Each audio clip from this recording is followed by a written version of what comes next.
शिव मालिक recording studio पचपकड़िया।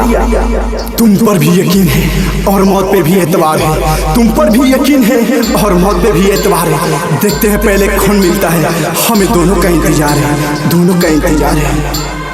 RK RK RK RK Bahadurpur Bahadurpur Bahadurpur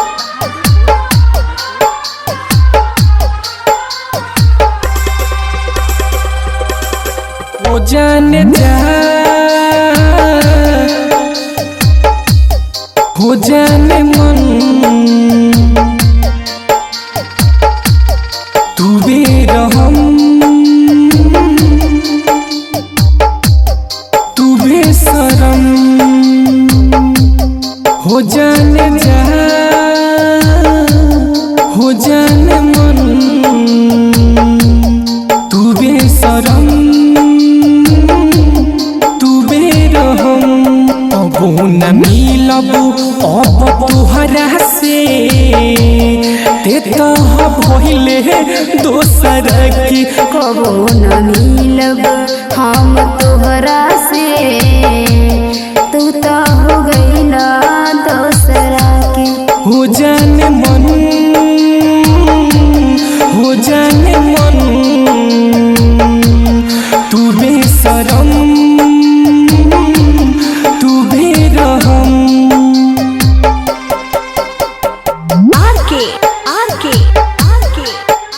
ऐ दिल तू क्यों रोता है, ऐ दिल तू क्यों रोता है। ये दुनिया है, यहाँ ऐसे ही होता है, ऐसे ही होता है।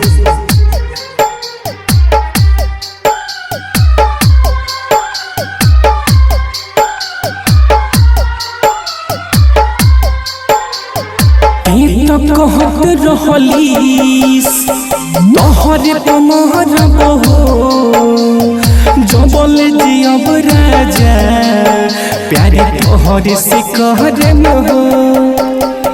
तू तो कहत रहला तोहर पे मरब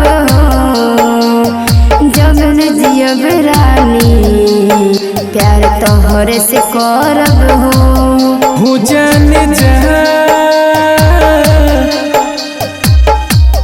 हो जाने मन ओ जाने जा ओ जाने मन। आरके आरके आरके तेरे इश्क में कुछ ऐसा कर जाएंगे, बन के खुशबू हवा में बिखर जाएंगे। रोक सके तो रोक लेना अपने सांसों को, वरना सांस लोगे तो तेरे सीने में उतर जाएंगे, उतर जाएंगे।